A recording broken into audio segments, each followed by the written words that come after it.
Box Park in Wembley. The game ended 1-1 after extra time, with both sides unable to break the deadlock. Bukayo Saka scored on the 80th minute to level it 1-1 though. And the Prince of Wales was among football fans rejoicing as the Three Lions won tonight, calling the game nail-biting to the very end in a post on social media. Well, after the game, Bukayo Saka spoke to reporters. Myself, I believe, we have some of the best takers in the Premier League and in the world. So, we've talked about it before. If it did come to penalties, we would be pretty confident. And yeah, I'm happy we showed that today. We scored 5 out of 5 and we're through to the next round. In other news, Keir Starmer says Rishi Sunak's plans to send migrants to Rwanda is now dead and buried. Speaking after the first meeting of his new cabinet, the Prime Minister ruled out the controversial scheme, which had failed to deport a single migrant. He also said Labour's election victory has given them a clear mandate to govern in all 4 corners of the United Kingdom. Look, the Rwanda scheme was dead and buried before it started. It's never been a deterrent. Look at the numbers that have come over in the first 6 and a bit months of this year. They're record numbers. That is the problem that we are inheriting. It has never acted as a deterrent. Almost the opposite, because everybody has worked out, particularly the gangs that run this, that the chance of ever going to Rwanda was so slim, less than 1%. The leader of Reform UK, Nigel Farage, has reacted by claiming Labour will struggle to deal with the issue of illegal immigration. Well, he said he would do it. At least he's kept a promise, I suppose. Look, Rwanda was never going to work. What Keir Starmer is proposing, which is to, tackle the gangs, well, frankly, the last government were doing that for the last few years. It's not going to work. At the minute, it's wild and windy, but we do have some pretty strong first-hand accounts that as soon as we get a calm spell, they'll be crossing the English Channel in their thousands. And let's face it, Keir Starmer does not have a plan to deal with it. Former Chancellor Jeremy Hunt has ruled himself out of standing for the Tory leadership. When asked, he told GBNews that the time has passed. He managed to hold on to his seat, Godalming and Ash, and has previously tried twice to become Conservative leader. Meanwhile, Suella Braverman has failed to rule herself out, simply saying there were no announcements. And the Princess of Wales has paid tribute to Andy Murray, saying he should be so very proud after he missed out on a final match at Wimbledon. The former world #1 Murray's Wimbledon career now is over after Emma Raducanu pulled out of their mixed doubles clash with stiffness in her wrist. The 37-year-old Scot made his final appearance at the All England Club on Thursday when he lost alongside older brother Jamie in the men's doubles. He'll head off on a family holiday now before preparing for the final event of his tennis career at the Olympics in Paris. And those are the latest GB News headlines for now. I'm Tatiana Sanchez. More in an hour. For the very latest GB News direct to your smartphone, sign up to News Alerts by scanning the QR code or go to gbnews.com/alerts.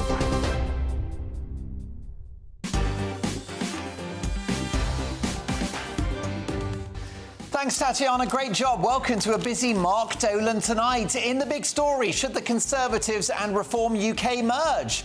I'll be asking former Conservative Government Minister Edwina Currie. Also, will our new Prime Minister fix lawless Britain? I'll be asking my Mark Meets guest, a former cop of 25 years who risked his own life as an undercover gang member. He'll be sharing his incredible story about penetrating the dark criminal underworld before the end of the hour. And in my take at 10, my verdict on the victorious Sir Keir Starmer. I'll be sharing my hopes and profound fears about our new Prime Minister. Reacting to the big stories of the day, we have legendary Fleet Street journalist Nina Mishkov, historian and politics guru David Oldroyd, and in a few minutes' time, Sajila Kershi. At the moment, there's an empty space on the chair. She's stuck on a train. That's a photograph of our lovely pundit. But don't worry, those trains are going to improve under Labour. They're taking them into public hands. Plus, the most important part of the show, your messages. They come straight to my laptop, gbnews.com/your say. And this show has a golden rule, especially in the course of a 5-year Labour government. We don't do boring, not on my watch. I just won't have it. Plus, by the way, we're reacting to England's fantastic win against Switzerland. We did a job on them. We won on penalties, and we'll get reaction later in the show. It's official, folks. It's coming home. 2 hours of big debate, big opinion, and lots to get through. We start with this.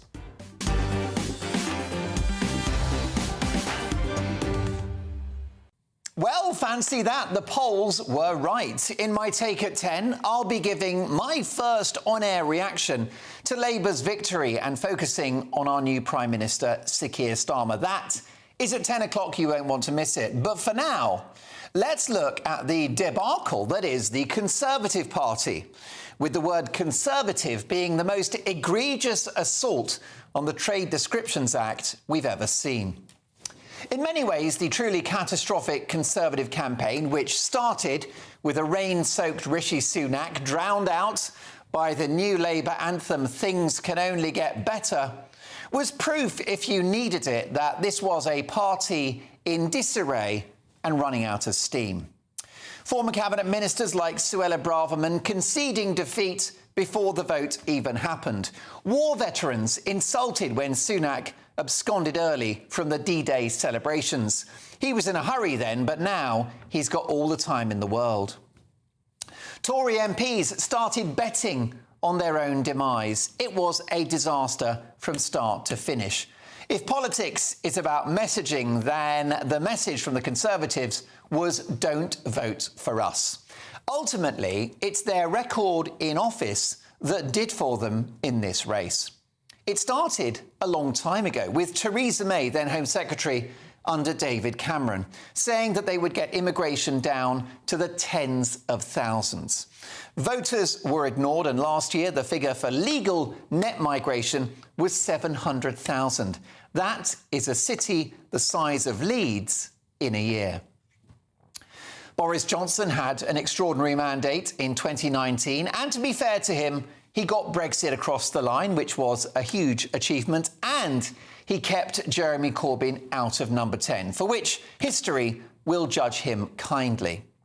But just about everything else we've seen over the last 14 years, those failed and ruinous lockdowns, mask mandates and vaccine tyranny, sky-high taxes, soaring debt, an ever-expanding state, wokery in our public institutions, raging inflation, a depleted military, all of those things might easily have happened under self-declared socialist Sir Keir Starmer. Which is why it's no surprise that the millions of people who lent their vote to the Conservatives in 2019 because they wanted conservatism chose to take it back last Thursday with interest. After all, if you went to a pizza restaurant and was served chicken tikka masala, you'd be entitled to complain too. Well, the chickens have come home to roost. The public have told the Tories that they're foul and that they can cluck off. Now, despite my misgivings about the party itself, and in particular that 3-year experiment in communism during COVID, in which we paid people who are perfectly healthy to stay at home, I have always admired Rishi Sunak. In his short 18 months in charge, he unlocked Brexit with the Windsor Agreement, which won the blessing of the DUP and restored power sharing in Northern Ireland. He faced down the striking unions, defeated inflation, and took a more measured approach to net zero. Sunak has left the UK with low unemployment, record investment, a robust manufacturing sector, which is now number 8 in the world, having just leapfrogged France. We've gone from number 7 in the world to number 4 for exports globally. And we currently enjoy the highest growth in the G7, even beating America. Plus, Sunak got the Rwanda plan through Parliament, which was the only serious measure to stop the boats, and which the Irish government have already said is working. Now, as you just heard in the bulletin from Tatiana, after just minutes in office, Starmer has scrapped the Rwanda plan. The criminal gangs will be celebrating this weekend. Things can only get better for them. So whilst I backed Sunak as the best CEO of the country against Starmer, his solid tenure has been too little too late at the fag end of 14 years of patchy Tory rule. Ultimately, by consistently ignoring their own voters, the Tories have gone from being the natural party of government to the natural party of opposition. It's a cruel irony that the 4 million people who voted Reform UK because of unchecked immigration, sky-high taxes and tedious political correctness have brought about a Labour government with a huge majority who will, I assume, do all of those things that they don't like times 100. Democracy is a funny old thing. But this is now an existential moment for the most successful political party in the history of Western democracy. The party of Robert Peel, Winston Churchill and Margaret Thatcher.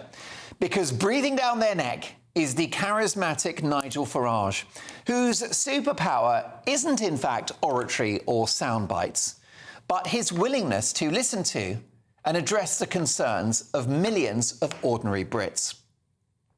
With Labour hoping to gerrymander the next election with votes for 16-year-olds and even potentially EU citizens, the Tories' recovering ground in 5 years' time will not be enough.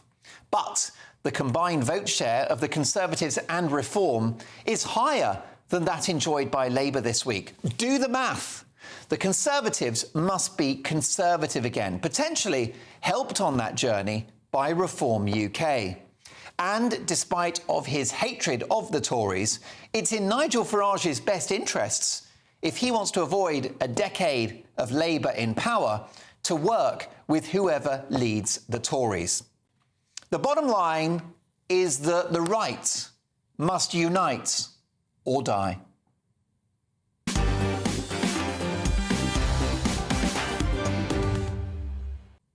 They hate each other. Nigel hates the Tories. Many of them can't stand him. Then you've got the One Nation Tories who are more left-wing than Liberal Democrats. It's a right royal mess. But the right have to unite or they will die.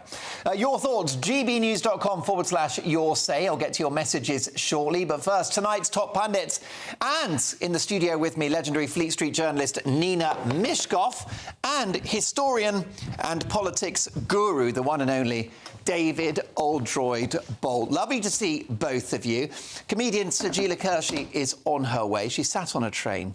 That's all going to be fixed under Labour, isn't it, Nina Mishkov? Well, hopefully, yeah. That's right. They're taking the trains back into public hands as soon as possible. Well, look at the disaster that the trains are now. Look at the West Coast line. Dreadful. All the shareholders making, bucket loads of money, and you can't get a train for love nor money to arrive on time or go where you want it to. Well, I've got no doubt we'll debate that later in the show, especially when Sajila arrives. But let me get your reaction to my big opinion. It strikes me that the Conservatives lost because they're not Conservative anymore. No, the Conservatives lost because we've had 14 years of absolute chaos. Sunak, I admired him at the end because he actually, in his resignation, tendered his apology. And he was very gracious about Keir Starmer. And he apologised personally. He's the only one who has apologised. And, in fact, he's apologising for his predecessor's mess more than his own, quite frankly. I mean, I know he screwed up with the election. I mean, and I am no Sunak fan, and I'm very glad to see the back of the Tories and the back of Sunak. But, you mentioned declaring, the election in pouring rain. I mean, you look out of the window and you say, if wet in Village Hall, or you take an umbrella. I mean, it's no good his wife standing there on Thursday with an umbrella at the ready. Too little, too late. As he was giving his farewell speech, and the business with the D-Day veterans was absolutely, inconceivable to me how he could screw up in that way. So. But he's apologising for Boris. He's apologising for Liz Truss. These two people had caused so much havoc to our country, made us a laughing stock. You should thank Boris, though, for getting Brexit across the line, ending the deadlock, and for keeping Jeremy Corbyn out of number 10. Anybody would have kept Jeremy Corbyn out of 10. I mean, out of number 10, because people could look at that and say, look, elections are not won from the extremity. They're won from the centre ground, and Corbyn was an extremity. And you're saying that the right must come together. The Tories will not win from the right. What do you think about that? Do you think the Tories should head left or right politically, David? I think for the time being, the Tories should go nowhere except back to their houses to think about what they've done. I've never shared your high opinion of Mr Sunak as a politician because I think he's an incompetent politician. I think he's probably a perfectly decent man, I don't know him, but his gracious, noble and rather muted speech gives one to believe that he is. Would you have him as a good Prime Minister but a bad campaigner? Because that's how I'd frame it with I'm not sure I would, because I think a good Prime Minister wouldn't have led his party to the greatest defeat in its history. I don't think a good Prime Minister would have been so deaf to the public mood as to leave the D-Day celebrations earlier. I don't think a good Prime Minister would have called an election at an unnecessarily early date, alienating many of his own MPs who'd made plans for the summer, and thereby leading them into a really lacklustre campaign. So, as I say, I think he was a rather incompetent politician. As to whether or not the Tories win from the right or the left, well, Mrs Thatcher's victories were all won from a very coherent point of putting clear blue water between her and her opponents. When the Conservatives won large victories in the 1950s, it was because they put themselves at a very clear, distinct ideological and principled difference from the Labour Party of the time, though there were similarities. And you mentioned Robert Peel. Robert Peel created the Conservative Party by setting himself at a very clear and distinct, what was then considered right-wing position of free trade and free grain. Free trade in grain, under the Corn Laws. So actually history suggests that the Conservative Party does win its greatest victories when it does so from a Conservative point of view. And interesting, you used that word principle, Margaret Thatcher principles, and the people that have ruled us in the last few years seem to have no principles, no integrity, and no care for what the people really want. Well, they were largely continuing the programme of Blair and Brown's governments under a vaguely blue guise. Well, you can't. I mean, Blair and Brown, that's a very long time ago. You know, they have made their entire path themselves, and you cannot somehow blame Blair and Brown. I'm not blaming them. Well, I would argue that the first coalition government under David Cameron handled a massive economic crisis and fixed the damage caused by Gordon Brown when he was Prime Minister. And we're still feeling the effects of austerity. It's damaged the country so badly. OK, well, what next for the Tories? Coming up in the big story, should the Conservatives and Reform UK merge? I'll be asking former Conservative Government Minister Edwina Currie next.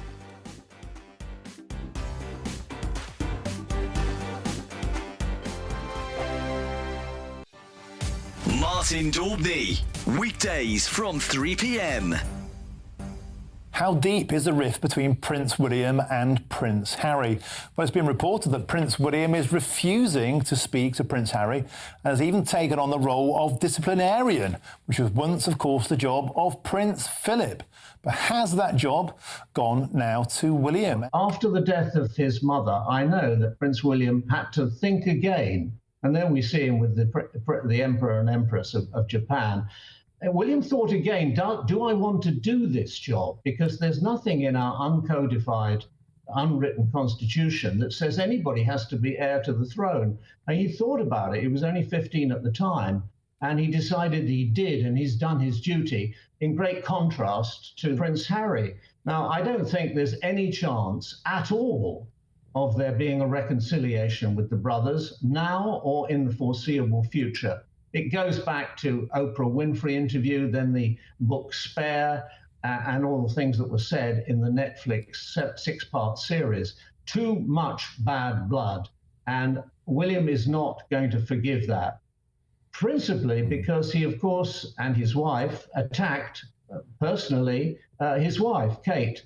And even when the announcement of her cancer was made, their mealy-mouthed response to it didn't show any great concern to her. Okay. Because William looks at them and he would say what most people would say. All of this is completely unnecessary. It is unnecessary. Prince Harry has had a wonderful, privileged life.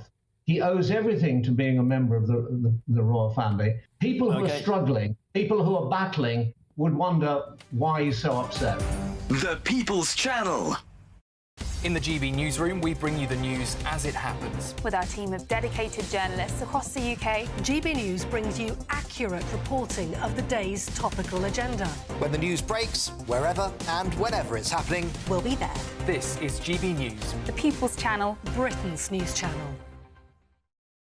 If you want your news to be straight talking, this is a nightmare for the Conservatives again. Down to earth. It's not just Nottingham where this is happening, is it? And most importantly, honest. Hard-working, middle-class taxpayers, they'll get the book thrown at them. Then catch me, Martin Daubney, Monday to Friday, 3 till 6 p.m. on GB News, Britain's news channel. We're proud to be GB News, the People's Channel. And as you know, we always love to hear your views. Now, there's a new way of getting in touch with us at gbnews.com/your say. By commenting, you can be part of a live conversation and join our GB News community. You can even talk to me, Bev Turner, or any of the members of the GB News family.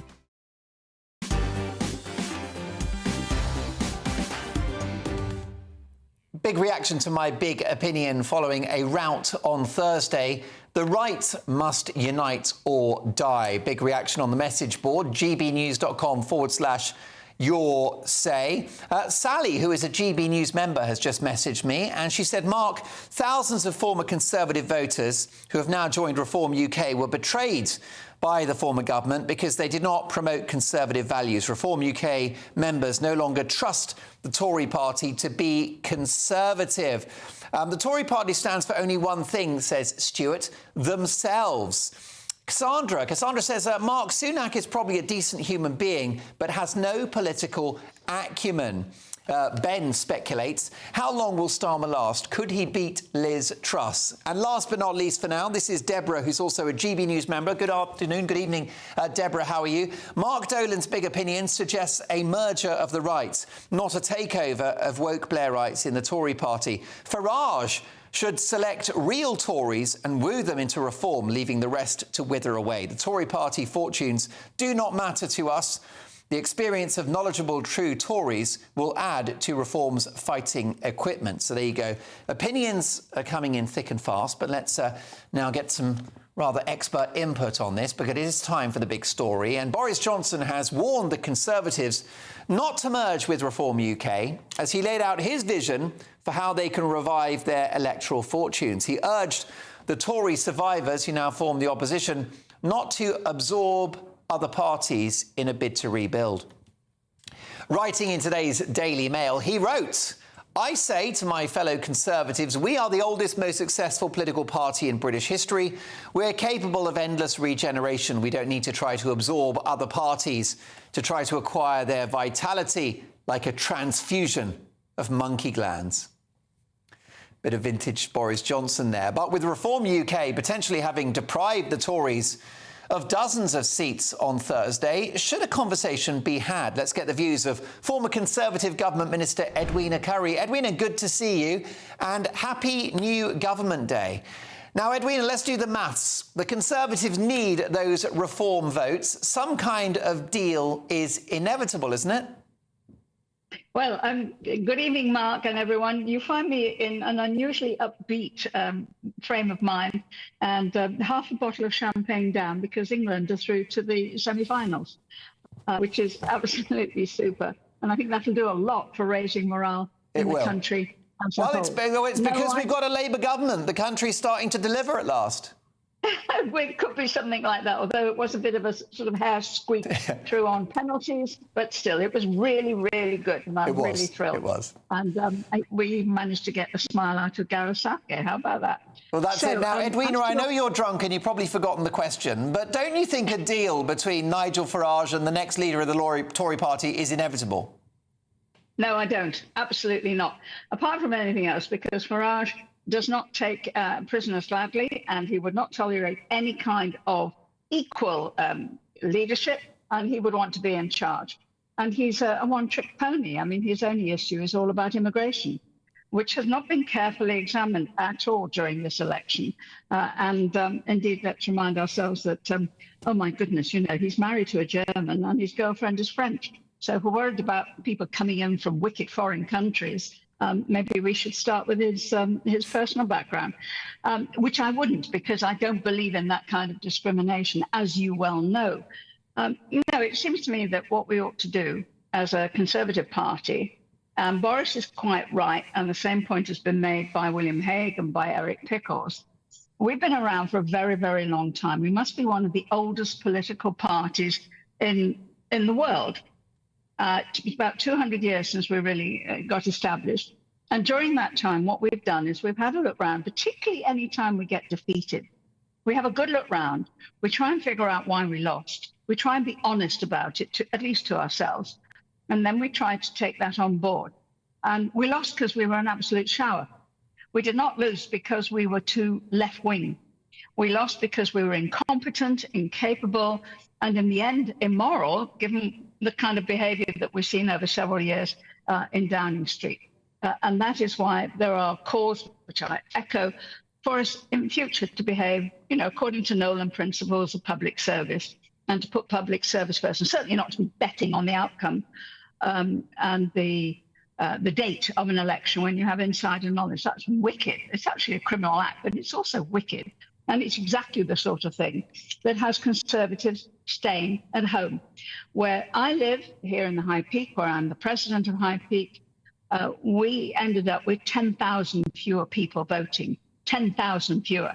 And guess what? Our vote was actually 10,000 down. The Labour vote was down as well, but that meant that we converted a Tory seat into a Labour seat with no problems at all for anybody else.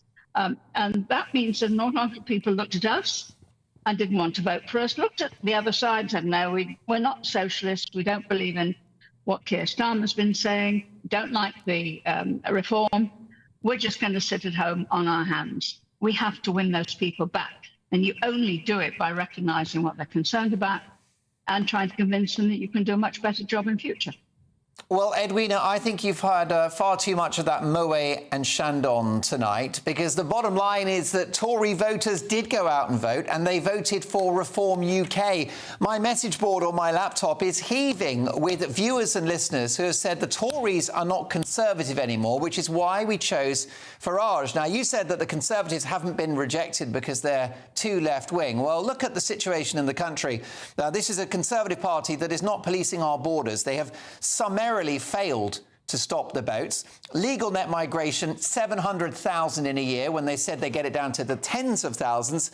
Taxes at a 7-decade high. Doesn't sound very Conservative to me.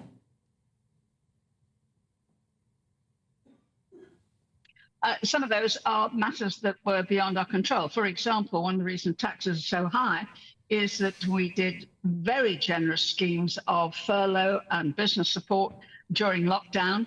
And, we didn't ask for that money to be paid back. Many of those voters were more than happy to accept furlough money or to accept money to keep their businesses going.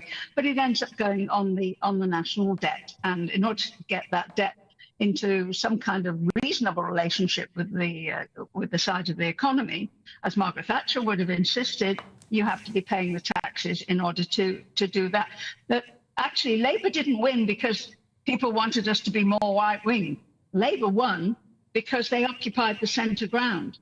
They occupied the centre ground that in many ways we were vacating. We raised the issue of immigration. We actually raised the issue of illegal immigration when Rishi promised to stop the boats, which he singly failed to do. In fact, one of the reasons I suspect why he called the election early and wrong-footed everybody was because if the weather's good during the summer, you get an awful lot more boats. But it would have been a good idea if perhaps he had prepared everyone a little better for doing it early, because it's been an absolute disaster. So that kind of incompetence reflects the kind of incompetence I think that we have seen over a number of years. And the electorate simply wanted to punish us. And they did not move to the right to do that. They moved to the left. They moved to the left of centre. I wonder about that. I wonder about that because the popular vote was certainly pretty meagre for Keir Starmer this time round. I think he enjoyed 3 million fewer votes than Jeremy Corbyn did in 2017. And the bottom line, Edwina, is that 4 million people voted for Reform UK on Thursday. The vast majority would be, on paper, Conservative voters. So why did they choose Reform and not the Conservatives, if the Conservatives don't have a problem with their political compass? Well, I think at least some of those Reform voters were former Labour voters. And they found in Reform the reaction to immigration that they wanted, which they didn't get from the Labour Party. And indeed, It pleases me somewhat to think that the problem of immigration, whether legal or illegal, is now firmly in Keir Starmer's lap. Let's see how he gets on with it. It's not that easy to resolve when we both need more willing workers for healthcare and everything else. And we have a problem with 5 million people who are at home of working age, and we need to get them back to work. But also, you and I can be honest about that. You know, you come from an Irish background, I come from an Ashkenazi Jewish background. There's still that latent hostility to people coming in amongst some of the population. My feeling is it's a good thing that it's not that many, that actually it's a very, very good country to live in. And for the Conservative Party to shift to the right would be a huge mistake. Edwina, we're very... hang on a minute. It'd be like doing a Corbyn. And do you remember what happened? Corbyn lost. Corbyn had one of the worst results ever in Labour history. And if we go to the right and start playing games and cuddling up to Nigel Farage, God help us, then I think we would find that the next result would be even worse. Just briefly, I mean, you're characterising those who voted Reform UK as horrible xenophobes. They just don't want 700,000 people to enter the country every year. That is a city the size of Leeds. That's not going to help you get a roof over your head, a GP appointment or a school place, is it? I think that's really unfair. Absolutely. And I do think that's the point. Absolutely. And why haven't the Tories addressed that? It's all happened on their watch. Mass unchecked migration. And that doesn't make them little mini Enoch Powells, does it? Well, the worry about it actually is it wasn't mass unchecked. It was mass checked. It was all on visas. Yeah. And you can put that very firmly at the feet of Boris Johnson. Bless him, libertarian. We need these people, let them come in. And people came in and brought their grannies and everybody else. And it's not what any other country would do. You try being an immigrant into the United States, for example, Good luck you with find that. it an awful lot harder. So that's got to be cracked down on. That's not an argument for the Conservatives now in opposition for a number of years, as we are likely to be, to start shifting to the right. It's exactly the opposite. Edwina, a delight as always. Go and get another glass of that bubbly. You've earned it. My thanks to former government minister, best-selling author and radio and TV broadcaster Edwina Currie.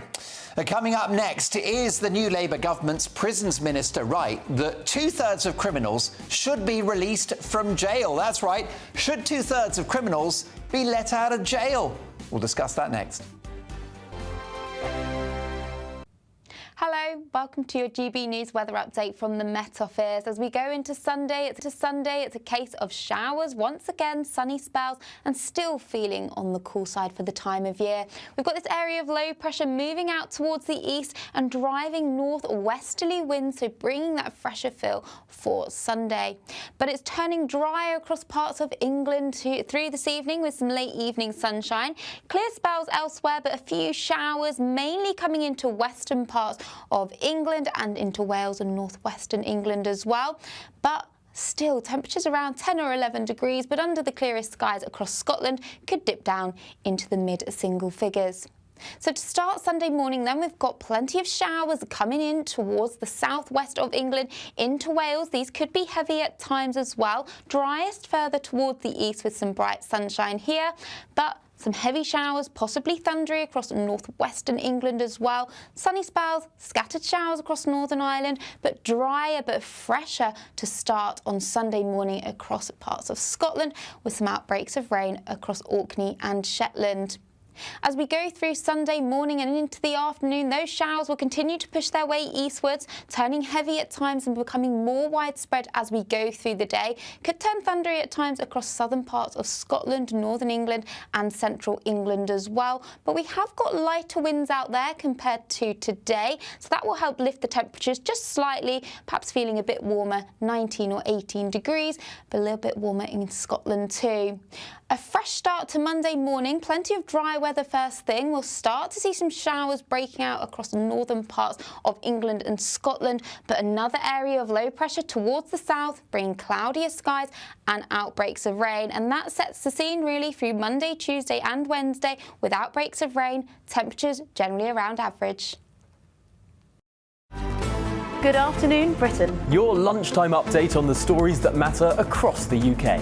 From breaking news and insightful analysis, inspiring stories and lively debates. You're comparing yourself to a former Prime Minister. Which is it? Stay informed, stay updated, stay entertained. I just don't know how anyone would not want to be there. Every weekday from midday, We are Good Afternoon Britain, only on GB News. Britain's news channel. Hi there, I'm Michelle Dewberry and I'm going to take a second to tell you all about my show, Dubes & Co. We start off with the issues of the day. We then bring in both sides of the arguments. We get rid of the disrespect. And then you throw me into the mix. And trust me, I'll tell it exactly how it is. And then, of course, the magic ingredient, you at home. We mix it all together and what have we got, in my opinion, the best debate show in town. Monday to Friday, 6 till 7 on GB News, Britain's news channel.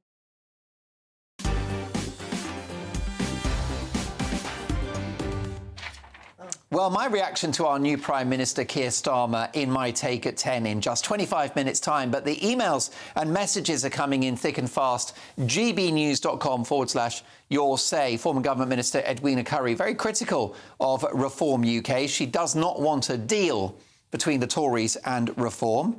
But Wendy's not happy. Wendy says, "Good evening, Mark. Call me anything you want. I like Reform's policies. Well considered and exactly what this country needs.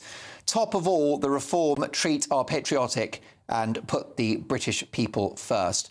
Phoebe says they have no idea where the centre is anymore.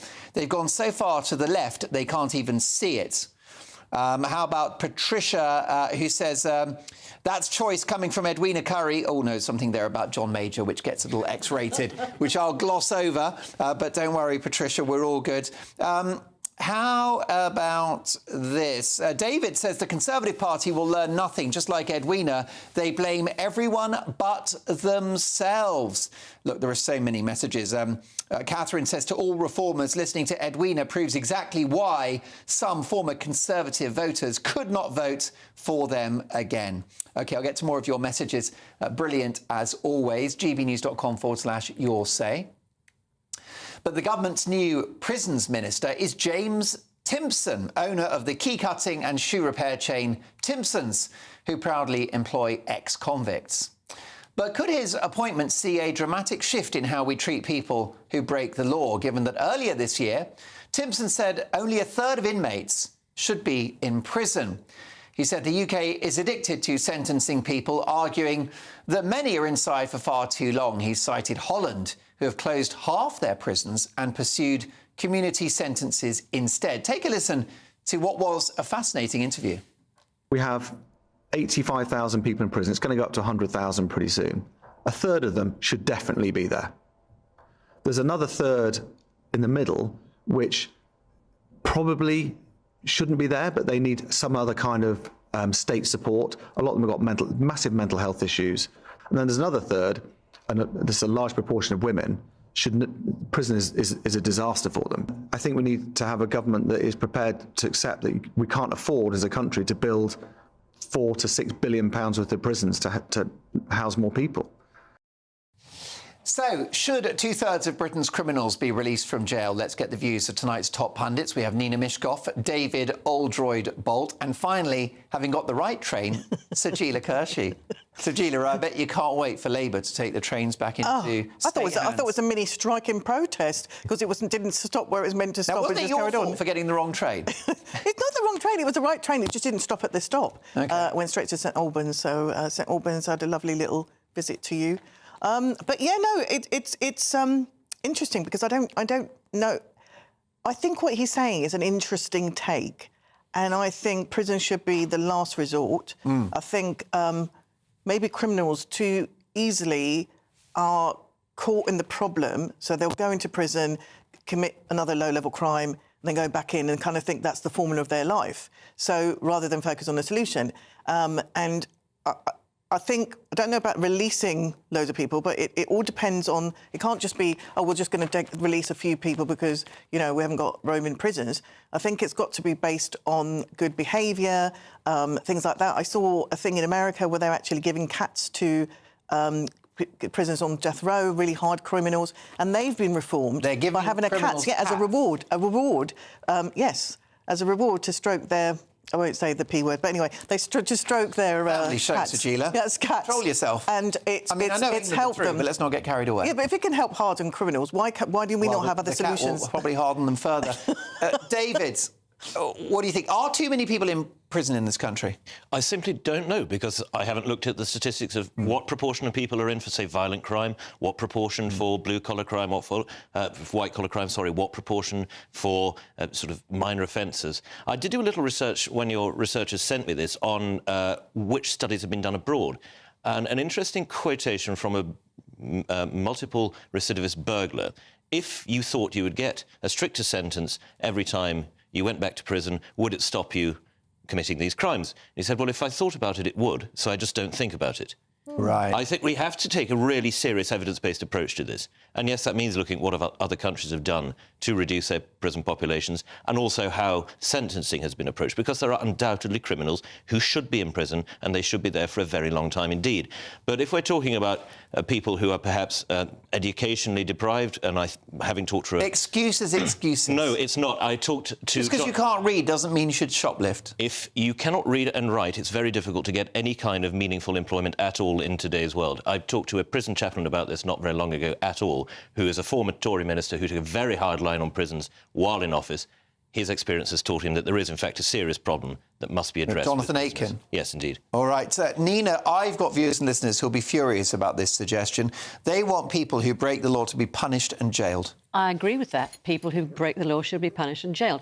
What John Simpson is not saying, he is not saying, let two-thirds of the people out. That's not what he's saying. He's saying, if you look at the categories of people and the type of people who are in prison, this should not have happened. And he's a very, very... honourable man. I only heard his name because we all know Timpson's, the key thing in the shoe thing, shoe repair place.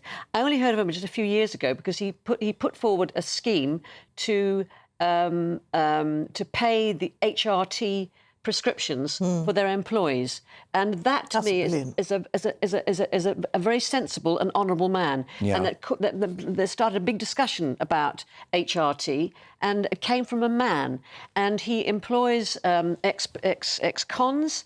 I heard him talking on the radio, and he said, well, how come they don't nick from you? He said, well, a few of them do. And he said, we've learned, don't take the ones who are under 25 because they're too young and inexperienced, and they can't... Young men under 25. Young men under 25. Actually, you can take young women under 19. That's it. You can't take women under 19, so there's the difference. But what he is saying is that we're talking about societal problems. He said if you can catch them when they're sort of young teenagers and somehow prevent them from carrying a knife, from getting into that kind of mindset, then you have a chance of that cycle not starting. OK. Well, look, what do you think, folks? Does prison work? Would you like to see fewer people in prison doing community sentences instead? Let me know your thoughts. gbnews.com/your say. Coming up in my take at 10, my verdict on the victorious Sir Keir Starmer. I'll be sharing my hopes and fears about our new Prime Minister. That's my take at 10. In 15 minutes' time, you won't want to miss it. But first, will our new Prime Minister fix lawless Britain? I'll be asking my Mark Meets guest, a former cop of 25 years, who risked his own life as an undercover gang member. He'll share his incredible story about penetrating the dark criminal underworld before the next break. See you in 2. Britain's newsroom. Weekday mornings from 9:30. So the royal family is opening the doors of Balmoral Castle to the public and giving guided tours today for the first time in more than 170 years. And one man who spent plenty of time there is former royal butler Grant Harold, who joins us now. Grant, we know the Queen loved Balmoral, and that's, of course, where she was in her final days. Why was it so special? I think for many reasons, but most importantly, it was a family home, and it's where she spent a lot of time with her family. I mean, we all know the Queen, obviously monarchy was the first thing, but she always said that family was right behind that. And so time with family was important, whether it be at Sandringham or Balmoral, which were both properties that she privately owned. So they're private homes and very special. Which kind of What makes it even more surprising that King Charles has decided to open the doors to the public? I was surprised when it was announced because for many years, I've always said that Balmoral's one of the most private homes. You know, they've always been quite fierce about keeping a private home, private estate. You can visit the gardens at certain times of the year. You can see the ballroom as well. But to actually go in the rooms is really a big step for them. And I think it just shows you that the kind of future of the monarchy with properties is opening the doors and letting the public in to see them. Yeah. Now, you had a very special occasion in that ballroom because you saw a film in there, but I'm actually interested by who you danced with in that ballroom. In the film that I watched, the documentary, it was the Queen dancing, and I remember thinking I would love to dance with the Queen. And about 12 years later, I was in that ballroom and got to dance with her in that room. So that's fabulous. Was she in her full tartan regalia? She was in a beautiful dress. She had a blue dress on, which is similar to what she wore in the documentary that I saw. And they actually replicated the scene in The Crown. Right. I was very disappointed to see that Brad Pitt wasn't playing my sadly. How unfair. GB News, the People's Channel. Join me, Nana Akwe, for an informative, interactive news programme with a difference. It's fun. It's true. You're not wrong. No one will be cancelled. Lovely. Join me from 3 p.m. every weekend, only on GB News, Britain's news channel. Join me, Neil Oliver, every Sunday night at 6 p.m. on GB News. And if an hour is not nearly enough for you, go to gbnews.com for special extended episodes online every Friday at 9 p.m, where we can truly get into the nitty-gritty of what's going on. GB News, Britain's news channel.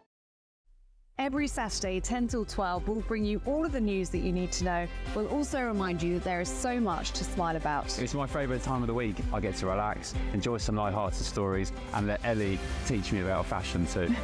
That's Saturday Morning Live, every Saturday, 10 till 12. Only on GB News, Britain's news channel.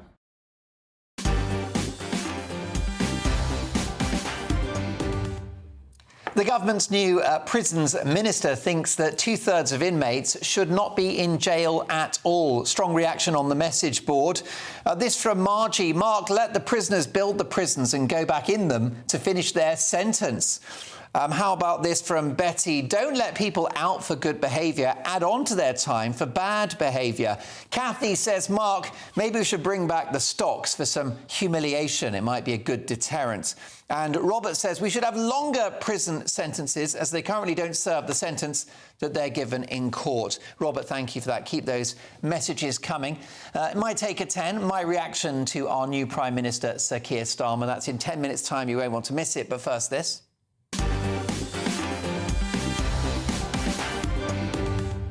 Yes, it's time for Mark Meets, and a former cop of 25 years who risked his own life as an undercover gang member. Robert Soul took on the toughest assignment of his police career, penetrating the dark criminal underworld, posing as one of their own. And he joins me now. Robert, lovely to see you. I understand you were on your way into the studio. You've broken down in the car. What a trooper. Well, basically, what happened was I had my own car. A lorry went past, threw a stone, cracked the windscreen. My friend's got an electric car. He said, you can borrow mine. I'll never buy one. I've been queuing at charging points for hours. Terrible. What do you think of what do you think of Keir Starmer's Green Revolution, then? He's our new Prime Minister. Well, I can tell you now, I've just driven up the A3 from Portsmouth. Yeah. Everywhere I've stopped, there's been 2 or 3 cars queuing. And when I hooked onto the machine, it said an hour's charge to get going again. It's ludicrous. It's never going to work. It's never going to work. Well, look, I really hope that you can get some power and get yourself safely home now. What we're going to do, we're going to reschedule this interview because your story is far too fascinating to gloss over. So I think next time when we get you in, let's talk about your time as an undercover cop. But can I just get a bit of background to this? You served in the military for 8 years. What were you doing in the military? I was in the Royal Navy for 8 years, joined in 1976. I was a radar operator on ships as a helicopter controller, controlling the aircraft from inside the ship. And then I left there. I ran fielding in 82 for Portsmouth, one of the toughest competitions in the world. And then I joined the police in 84. I got recommended for pilot training, but didn't have the exam, so I joined the police instead and took on a more dangerous life. What attracted you to the police force? Why did you join the police force?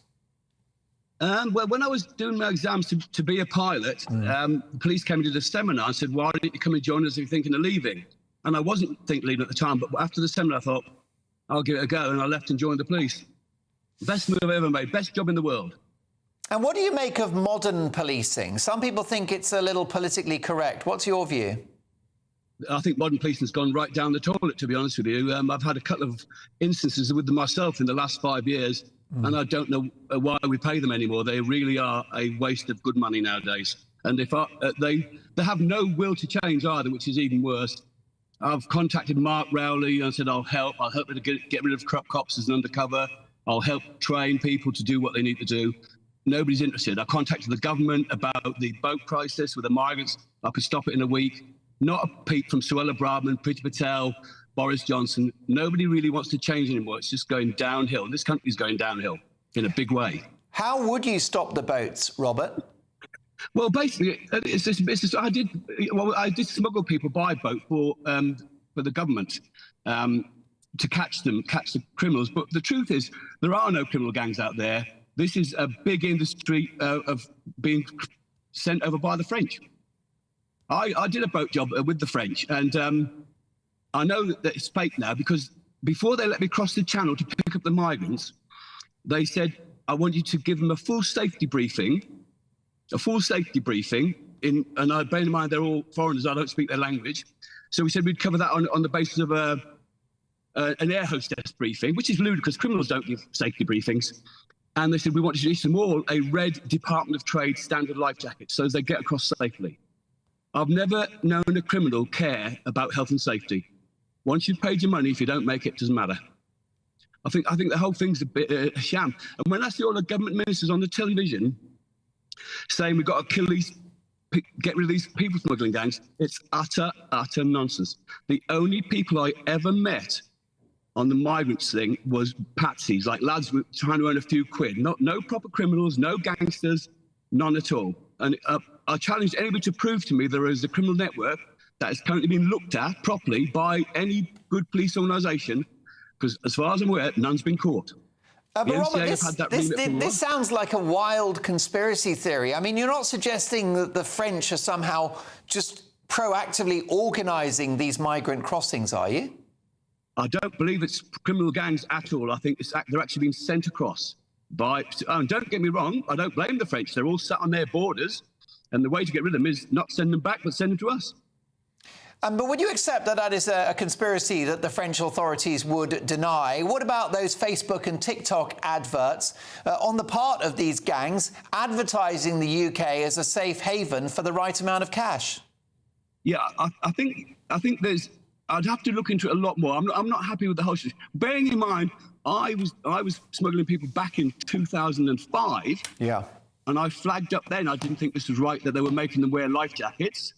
And since then, I haven't heard of any decent criminal gang being locked up for people smuggling by boat. Not one. Unless I've missed it all in the press, I haven't seen it. Well, listen, Robert, you and I have an appointment, so we're going to get you back in the studio, talk about your incredible career. And I'm really sorry, you've obviously had an evening to forget. At least England are through to the Euros. But will you come and see me in the studio so we can have a proper chat? I'd absolutely love to, because there's a lot of things we can talk about. Hey, I want to put the police right. I'm not trying to decry the police. They do a hard job.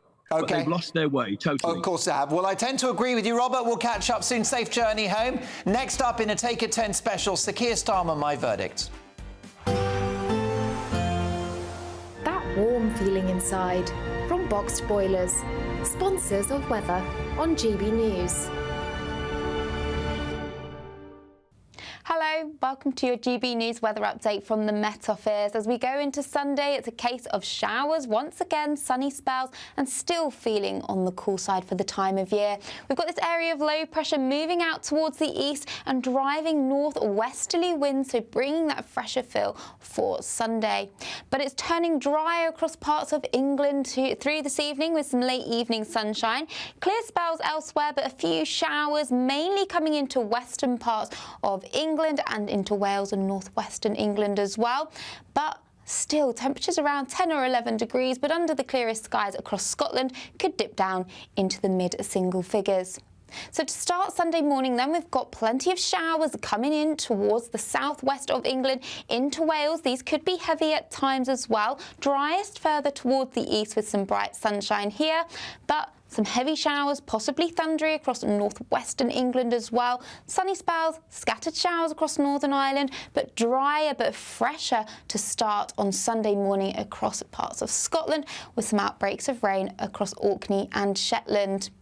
As we go through Sunday morning and into the afternoon, those showers will continue to push their way eastwards, turning heavy at times and becoming more widespread as we go through the day. Could turn thundery at times across southern parts of Scotland, northern England and central England as well. But we have got lighter winds out there compared to today, so that will help lift the temperatures just slightly, perhaps feeling a bit warmer, 19 or 18 degrees, but a little bit warmer in Scotland too. A fresh start to Monday morning, plenty of dry weather first thing. We'll start to see some showers breaking out across the northern parts of England and Scotland, but another area of low pressure towards the south, bringing cloudier skies and outbreaks of rain. And that sets the scene really through Monday, Tuesday and Wednesday with outbreaks of rain, temperatures generally around average. Looks like things are heating up. Boxed boilers, sponsors of weather on GB News.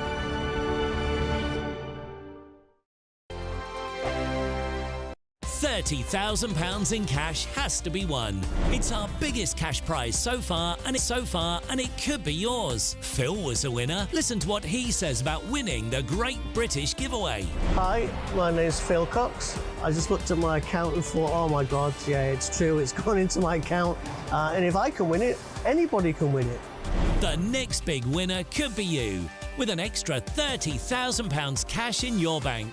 For another chance to win £30,000 in tax-free cash, text CASH to 63232. Text costs £2 plus one standard network rate message. You can enter online at gbnews.com/win. Entries cost £2. Or post your name and number to GB07 PO Box 8690 Derby DE1 9TT. UK only. Entrants must be 18 or over. Lines close at 5 p.m. on the 30th of August. Please check the closing time if listening or watching on demand. Good luck. Good afternoon, Britain. Your lunchtime update on the stories that matter across the UK. From breaking news and insightful analysis, inspiring stories and lively debates. You're comparing yourself to a former Prime Minister. Which is it? Stay informed, stay updated, stay entertained. I just don't know how anyone would not want to be there. Every weekday from midday. We are Good Afternoon Britain, only on GB News. Britain's news channel. Are the newspapers getting you down? My wife didn't divorce me that month. Struggling to separate the wheat from the chaff? I know that it's a bit of a circus at the best of times. Well, don't worry. Headliners has got you covered. We'll take the burden of reading the day's news, and if we get depressed, who cares? It's an occupational hazard, frankly. That's Headliners on GB News from 11 p.m. till midnight, and the following morning, 5 till 6 a.m. on GB News, the comedy channel. Nah, just kidding. Britain's news channel. Hi there, I'm Michelle Dewberry, and I'm going to take a second to tell you all about my show, Jubes & Co. We start off with the issues of the day. We then bring in both sides of the argument. We get rid of the disrespect. And then you throw me into the mix. And trust me, I'll tell it exactly how it is. And then, of course, the magic ingredient, you at home. We mix it all together, and what have we got? In my opinion, the best debate show in town. Monday to Friday, 6 till 7 on GB News, Britain's news channel. I'm Patrick Christie's. Every weeknight from 9, I bring you 2 hours of unmissable, explosive debate and headline-grabbing interviews. What impact has that had? We got death threats and the bomb threat and so on. As time passes, She could have saved Storm. You made my argument for me. My guests and I tackle the issues that really matter with a sharp take on every story. went everywhere. Something practical could be done. Or I can become something different. Patrick Christie's tonight from 9 p.m. only on GB News, Britain's news channel.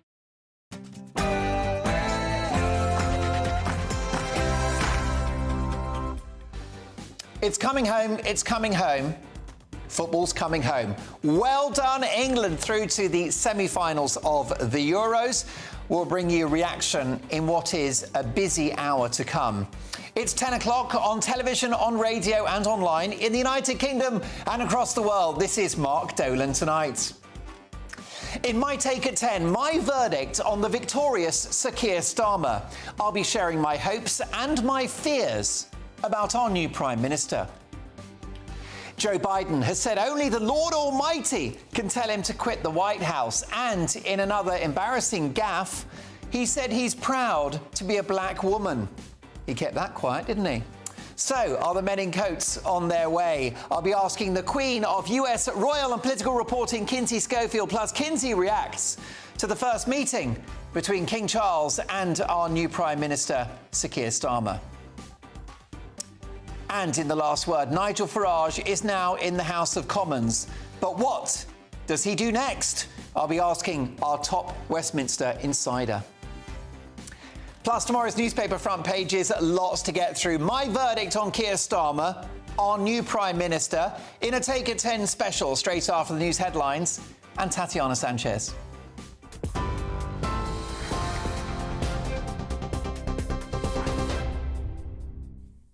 Mark, thank you. The top story. Sir Keir Starmer says Rishi Sunak's plans to send migrants to Rwanda is now dead and buried.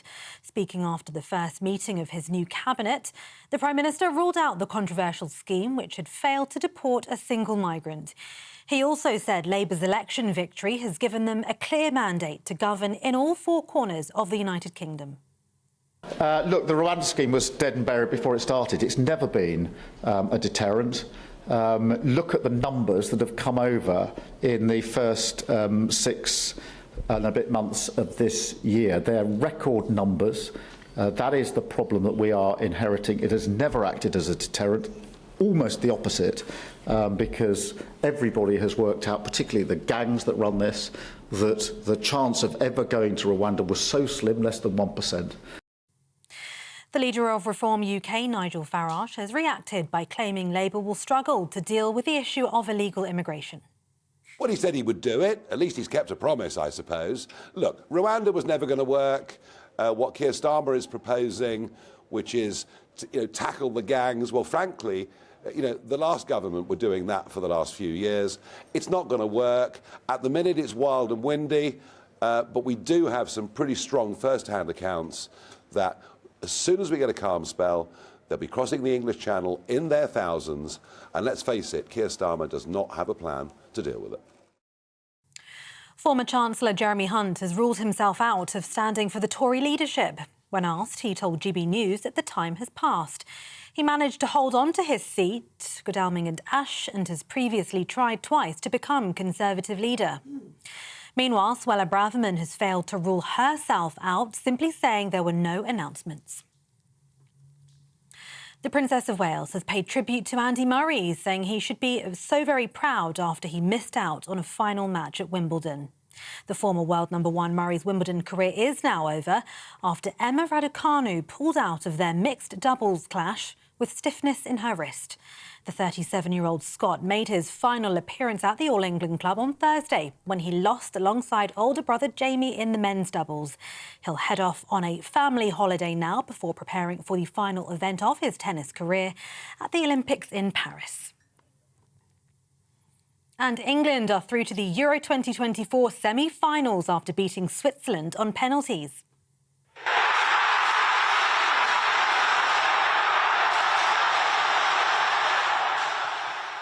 And that was the reaction from ecstatic England fans at a fan zone at Box Park, Wembley. The game ended 1-1 after extra time, with both sides unable to break the deadlock. Bukayo Saka scored on the 80th minute to level it. The Prince of Wales was among football fans rejoicing as the Three Lions won, calling the game nail-biting to the very end in a post on social media. Bukayo Saka gave his reaction after the win.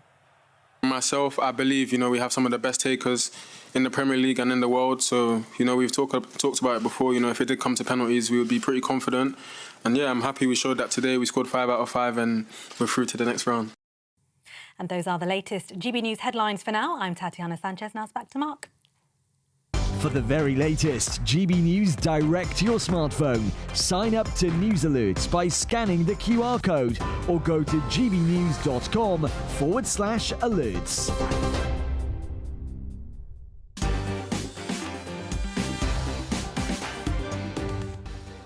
Come on, England. Well done to Gareth Southgate's boys for getting through to the semi-finals of the Euros. We'll bring reaction in what's going to be a busy hour to come. Welcome to Mark Dolan tonight. Joe Biden has said only the Lord Almighty can tell him to quit the White House. And in another embarrassing gaffe, he said that he's proud to be a black woman.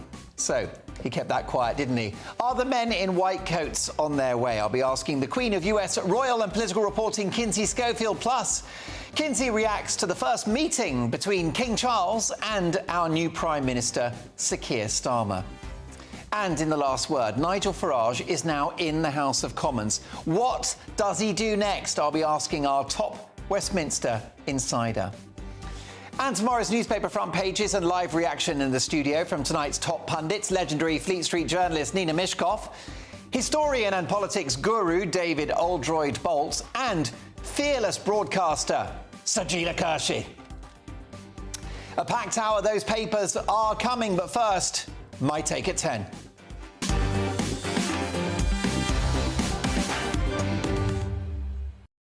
In life, you don't always get what you choose. You don't choose your eye colour, you don't choose your place of birth, and on Thursday, a good few million people didn't choose Sir Keir Starmer. And whilst the public were clearly mightily sick of the Tories, and it's probably healthy for the country to have a change, Starmer becomes the Prime Minister with the lowest popular vote of any PM in recent political history and a negative poll rating. According to YouGov, just 1 in 3 Brits have a favourable view of the Labour leader, compared to 54% of the public who do not like the guy, giving him a score of -18. And he hasn't even started yet. Astonishingly, the truly abysmal Jeremy Corbyn gained 3 million more votes in 2017 than Starmer did on Thursday.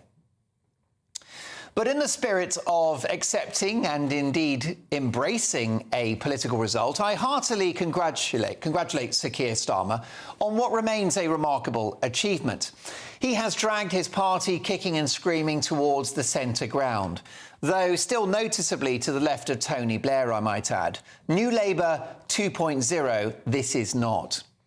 But Starmer ran a smart, coherent and disciplined campaign, saying as little as possible in order to not scare the horses. The manifesto was so vague it raised more questions than a Gary Barlow tax return.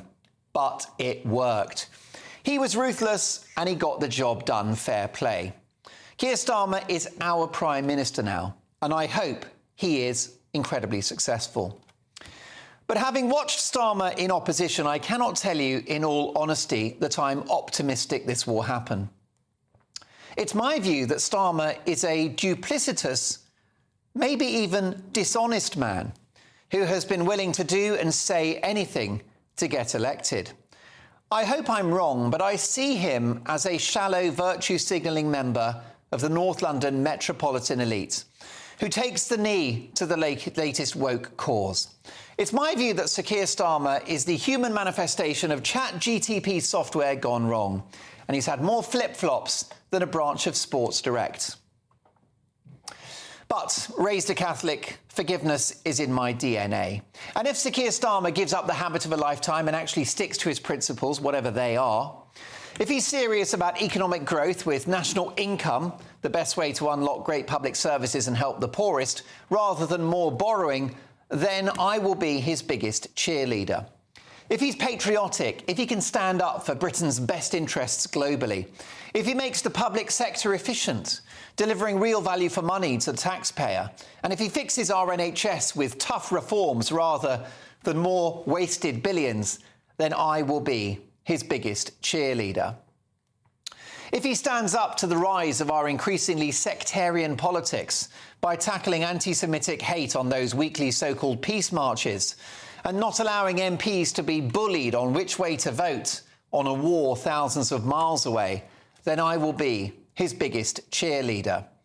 As a former top prosecutor, if Keir Starmer reduces knife crime, sexual assaults, shoplifting, car thefts and burglary, then happy days. And I'll forgive Starmer's relentless efforts to reverse Brexit if he now embraces our sovereignty and strikes trade deals around the world, including with India and with the United States, when Donald Trump likely wins in November. Starmer has said it's country first, not party. Well, let's see whether he can stick to that when his own backbenchers are pushing for inflation-busting pay rises in the public sector and calling for an ever larger, more bloated and intrusive state that the country simply doesn't have the means to finance. I'm concerned about saddling business with red tape and higher taxes and emboldening the trade unions. I'm not sure how any of that grows the economy. He's also just scrapped the Rwanda scheme. You can hear the champagne corks popping in Calais as we speak. And it's my grave fear that wokery, which began under the Conservatives, will get far worse under the leadership of a Prime Minister who thinks that some women have a penis. I don't know Starmer's anatomy too well, but I hope he finds a backbone and puts an end to this madness and protects real women. If not, in 5 years' time, the electorate will find someone who will. But for now, you can love this guy or hate him, but he has a clear mandate to lead the nation. And he deserves to be given a chance and a fair crack of the whip. So, Sir Keir, congratulations and good luck. It's an impressive victory and you should be proud. You now have the most important job in the country, and it's in all of our interests for you to succeed. So, over the next 5 years, on Mark Dolan tonight, I will applaud you when you get things right, but I will be your fiercest critic when you get things wrong. Sir Keir Starmer has said he wants to change Britain. What remains to be seen is whether he changes it for the better.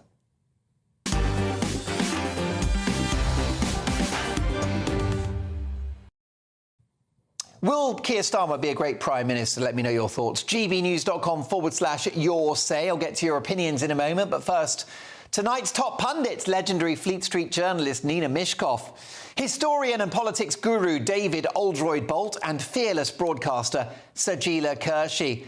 David Oldroyd-Bolt, will Keir Starmer be a great Prime Minister? Greatness can be great even if the ends achieved are appalling. Greatness is, after all, about stature. I think if he achieves what he clearly sets out to do in his manifesto, which is a deeply socialist, highly statist Britain, then he will be great. He will also be successful. This is why I can't join you in wishing him success, because in this regard, I think he is Blair 2.0. He wants to take power away from Parliament, away from the functioning of the democracy of the people embodied in Parliament, and put it in the hands of civil servants and quangos, whom we do not elect, who are not accountable to us, and who have very little public responsibility. It was a great sadness today to see that Matthew Rycroft, the Permanent Secretary of the Home Affairs Department, was tweeting welcoming the new Home Secretary, whom he said he looks forward to working in partnership with. It is not for the civil service to work in partnership with the government. It is for them to serve the government enacting the wishes of the people. But I'm afraid this will just be the beginning of a long trend of re-establishing what little removal of power the Cameron and subsequent Tory governments removed from the quangocracy, and further diminishing the role of Parliament in British public life. Sajila Kershi, this Labour government will spend more, borrow more, and they won't stop the boats. Well, I don't know that, and I, as you know, have been Starmer's biggest critic as someone who's on that side. And I do think it depends on what side of the political fence you're sitting on, that if he's doing a good job or not. So far, for me, he's scrapped Rwanda, fantastic. He's also come out and said that he wants to protect women-only safe spaces, so that's a start. And I wonder if he's just been playing it smarter than I gave him credit for, which is keeping quiet, not saying anything, all that flip-flopping, but actually, because he knew he was going to win. I mean, everyone's sick of the Tories. I mean, we've known this, that we should have called death on it, you know, about 3 prime ministers back. And so he knew he was going to get in, and I think he's been keep playing his cards to his chest. That's what I think. We don't know. We have to still give him a chance. I think he deserves a fair crack of the whip, Nina Mishkov, but he's only been in power for a day and he's already made a huge mistake. He has scrapped the Rwanda plan, and I can hear the champagne corks popping in Calais as we speak. he has scrapped a plan that was ludicrously expensive and a mere gimmick. As he quite rightly pointed out, it was 1% of a chance of being sent to Rwanda. Rwanda was a harebrained, idiotic gimmick. There were only 200 or 300 hotel places. So after the first plane had gone, there was nowhere else for them to go. A gimmick, Nina Mishkov, that the Irish government said was working. Well, the Irish government may say it's working, but on the other hand, it was not a long-term solution. And actually, when we're talking about stopping the boats, what we're really also talking about is legal migration, because that is 700,000. So we're not just talking... The boats are almost a mere bagatelle. And why does Keir Starmer become Prime Minister on a negative poll rating of -18? We've discussed this before. We know that Keir Starmer has a kind of charisma bypass. He's a very solid, decent man, but he doesn't have the flashiness of a Boris or the oratory skills of Farage. And thank God for that. I mean, I was watching him today at his press conference, which he gave after the first counting. He has hit the ground running. And seeing all those women walking down Downing Street, Rachel Reeves, I think, is going to be a brilliant Chancellor, made my heart just gladden. And he came out and gave a press conference. He was very impressive. He didn't dodge anything. He was firm. He was fair. He was almost human. And I think we will see a more human side to him. And I think his ratings will go up. Well, I think just today alone, he's basically opened the border in the Channel. But what's your reaction to our new Prime Minister? Will Keir Starmer be a great Prime Minister? What are your first impressions? gbnews.com/your say. But next up, Joe Biden has said only the Lord Almighty can tell him to quit the White House. We'll get reaction from the Queen of US royal and political reporting, Kinsey Schofield. Plus, Kinsey reacts to the first meeting between King Charles and our new Prime Minister, Sir Keir Starmer. Do the two men have chemistry? Will they work well together? We'll debate that next. Sunday nights on GB News. From 6, Neil Oliver. At 7, it's fun. It's Free Speech Nation with Andrew Doyle. At 9, Mark Dolan. And at 11, get set for the week ahead with headliners. Tomorrow's papers tonight. GB News, the People's Channel, Britain's news channel. I'm Andrew Pearce. This is GB News, the People's Channel, Britain's news channel. This is GB News, Britain's news channel.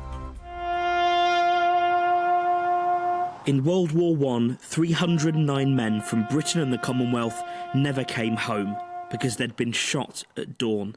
The majority were killed for desertion, cowardice and sleeping at post. Appearing at their court-martials and told they'd brought shame on their country, these men had no opportunity to defend themselves and were executed by a firing squad. The National Memorial Arboretum launched a fundraising campaign to restore the memorial, which has stood for more than 20 years. Thank you to your viewers for their support for the fundraising campaign. And thanks to the generosity of so many people, we've been able to replace all 309 of the posts that represent those young men that were shot in the First World War, restoration of this really precious memorial. The centrepiece of the memorial is the young soldier, blindfolded and facing his execution. In September 1916, Private Harry Farr was ordered to the front. Already suffering from shell shock, he was overwhelmed and refused his orders. He was court-martialed, and in a trial lasting only 20 minutes, he was sentenced to death. On the day of his execution, he faced the firing squad without a blindfold. Janet Booth is Private Farr's granddaughter and was part of the public campaign to have those who were shot at dawn officially pardoned. When I asked my gran, do you know where I could find Harry's grave? And she looked at my mother and there was this sort of look between them, and then she said, well, he hasn't got a grave because they didn't warrant, he deserved one because he was shot as a coward and had let his country down. We can come here as a family and pay our respects to him, and also for all the other families, it's somewhere to come and remember their loved ones. The People's Channel. I'm Bev Turner. Thank you for joining us on GB News, the People's Channel, Britain's news channel. Join me, Nana Akwe, for an informative, interactive news programme with a difference. It's fun. It's true. You're not wrong. No one will be cancelled. Lovely. Join me from 3 p.m. every weekend, only on GB News, Britain's news channel.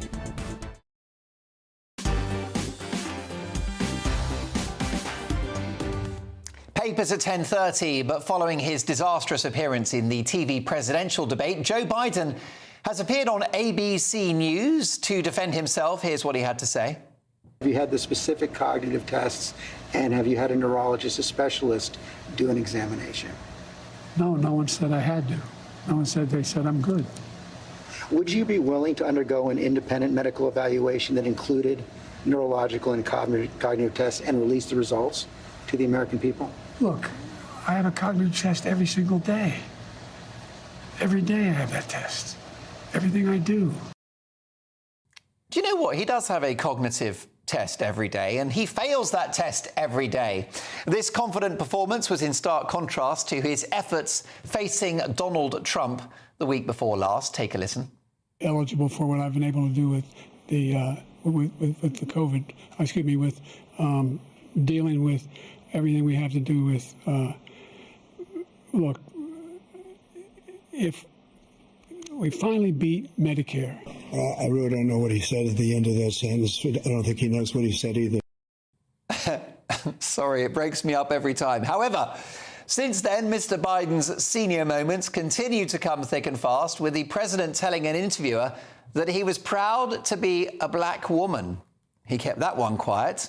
And in a bold declaration that will send shivers down the spine of Democratic Party insiders, he declared that only the Lord Almighty can get him to stand down. Well, is this an almighty disaster for America? Let's get the views of the Queen of US showbiz, royal and political reporting, Kinsey Schofield. Kinsey, with this latest interview, has Joe Biden done anything to reassure critics within his own party? Well, I'd say very little. Democratic pollster Doug Shewan called on Biden to prove he's capable to take on former President Donald Trump by accepting Trump's challenge to debate again anytime, as soon as possible. He also insisted Biden take that cognitive test right away with independent doctors, something Biden, you heard right there, said he didn't have to do. He doesn't need it, which I think proves how stubborn and defiant this candidate really is. Most definitely. Well, I wonder, Kinsey, whether the media have turned a blind eye to Joe Biden's health issues for a long time now. Take a listen to this excellent compilation, which has gone viral.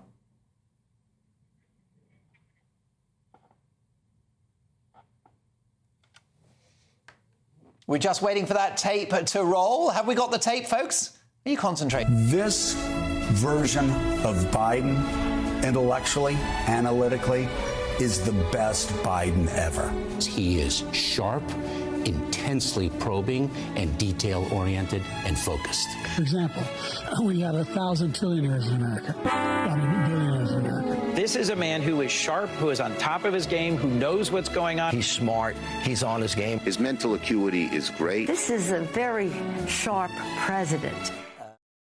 So, Kinsey, these are some of the biggest names in US journalism saying that Joe Biden is as sharp as a tack. Are they lying? Are they deluded? What's the story? I mean, I think it is a fair criticism. This was always a blatant strategy by the White House, keep him away from anyone that might challenge him. It was his entire presidential campaign strategy in 2020. They called him Basement Joe. You saw Biden skip traditional year-end press conferences in favor of celebrity softball interviews. He has engaged in fewer press conferences and media interviews than any of the last 7 presidents, participating in just 36 press conferences throughout his term. How that was ever deemed acceptable is beyond my comprehension.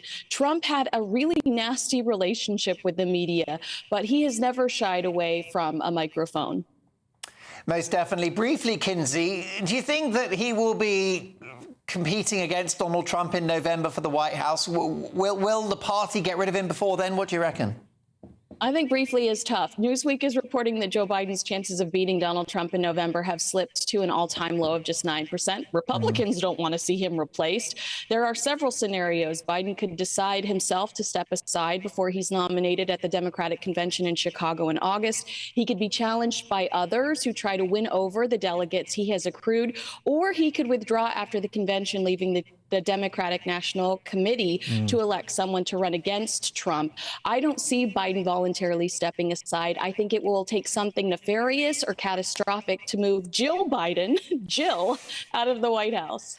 That's right, because that's the First Lady, Dr. Jill Biden. Everyone thinks she's the key figure because she's the one who can sit her husband down and say, honey, it's over. But many are suggesting that she enjoys being First Lady far too much to pull him out of the race. Yeah, I mean, Megyn Kelly recently said that Jill was power hungry and accused her of posing for that Vogue magazine cover, promoting herself, running this shadow campaign. And there are a lot of people that are accusing Jill Biden of assuming a leadership position that she was not elected to. And that doesn't sit well with a large percentage of American voters. Some commentators have even gone as far as to describe Jill's behavior towards Joe as elder abuse. Crumbs. Briefly, could Michelle Obama step in as a possible replacement to Joe Biden? So, in a hypothetical matchup between Michelle and former President Donald Trump, the First Lady outperformed Biden and led Trump 50% to 39% in a new Reuters poll, although I would like to remind everyone that she has insisted throughout the years that she has no intent to run for president. Sir Keir Starmer, the new British Prime Minister, had his first meeting with the King, Kinsey. A big moment for both men, you could say, couldn't you? A new Prime Minister and a relatively new King. Yes, and we do expect Starmer and his family to receive an invite to spend a few days with the royals at Balmoral. So I imagine there could be some very extensive bonding happening between the two of them coming up. There you go. Well, let's hope they don't get too close. Kinsey, we'll catch you in a week's time. Thank you for that brilliant overview of what's happening stateside. Do check out Kinsey Schofield's excellent podcast, To Die For Daily, and her website of the same name. Coming up, tomorrow's newspaper front pages and live reaction with tonight's top pundits. Plus, in the last word, Nigel Farage is now in the House of Commons. What does he do next? I'll be asking our top Westminster insider. See you in 2. Hello, welcome to your GB News weather update from the Met Office. As we go into Sunday, it's a case of showers, once again sunny spells, and still feeling on the cool side for the time of year. We've got this area of low pressure moving out towards the east and driving northwesterly winds, so bringing that fresher feel for Sunday. But it's turning dry across parts of England through this evening with some late evening sunshine. Clear spells elsewhere, but a few showers mainly coming into western parts of England and into Wales and northwestern England as well. But still, temperatures around 10 or 11 degrees, but under the clearest skies across Scotland could dip down into the mid-single figures. So to start Sunday morning then, we've got plenty of showers coming in towards the southwest of England into Wales. These could be heavy at times as well. Driest further towards the east with some bright sunshine here, but some heavy showers, possibly thundery across northwestern England as well. Sunny spells, scattered showers across Northern Ireland, but drier but fresher to start on Sunday morning across parts of Scotland, with some outbreaks of rain across Orkney and Shetland. As we go through Sunday morning and into the afternoon, those showers will continue to push their way eastwards, turning heavy at times and becoming more widespread as we go through the day. Could turn thundery at times across southern parts of Scotland, northern England and central England as well. But we have got lighter winds out there compared to today, so that will help lift the temperatures just slightly, perhaps feeling a bit warmer, 19 or 18 degrees, but a little bit warmer in Scotland too. A fresh start to Monday morning, plenty of dry weather first thing. We'll start to see some showers breaking out across the northern parts of England and Scotland, but another area of low pressure towards the south, bringing cloudier skies and outbreaks of rain. And that sets the scene really through Monday, Tuesday and Wednesday with outbreaks of rain, temperatures generally around average. Good afternoon, Britain. Your lunchtime update on the stories that matter across the UK.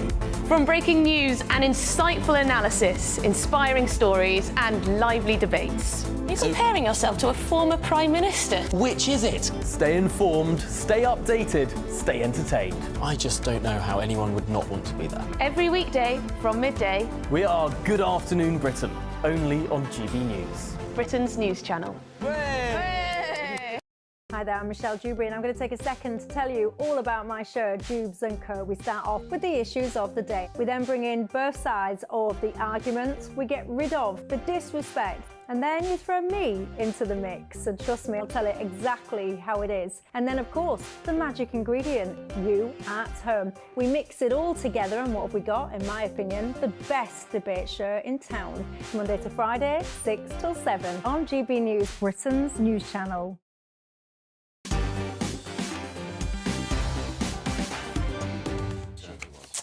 Welcome back to the show. It is 10:30, so time for this.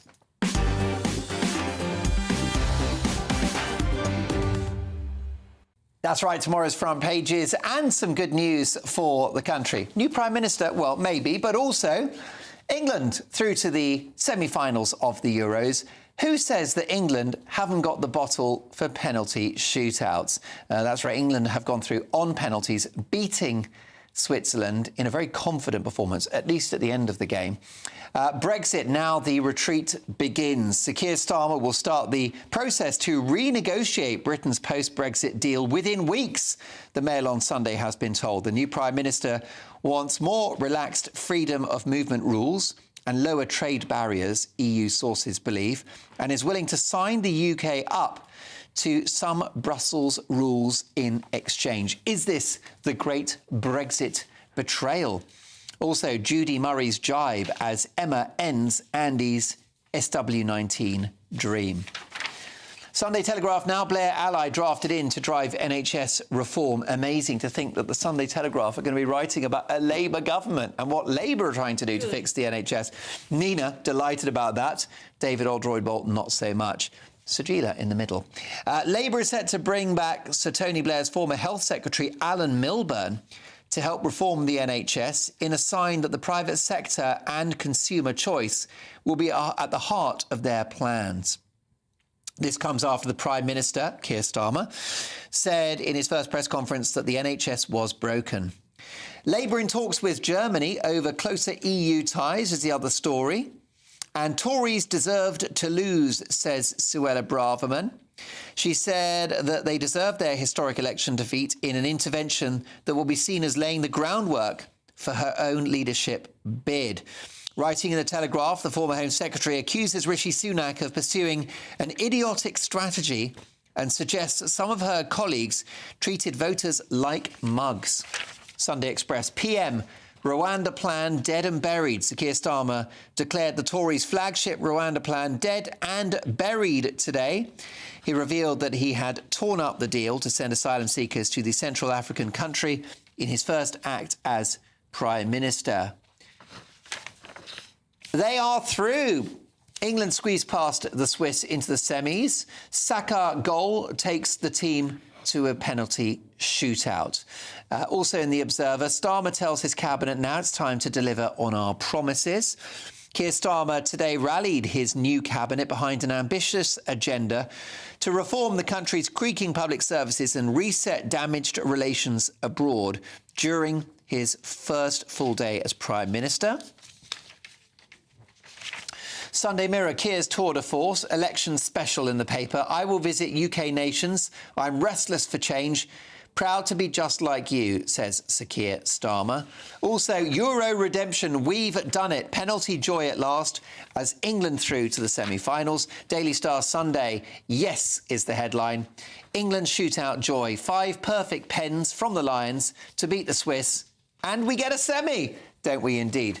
Those are your front pages. Let's get reaction now from tonight's top pundits for Ringside Action. Legendary Fleet Street journalist Nina Mishkov, historian and politics guru and the best-dressed man in the country, David Aldroyd-Bolt. Very dapper. And He is, yeah. absolutely the permanently glamorous and always fearless broadcaster, Sajila Kershi.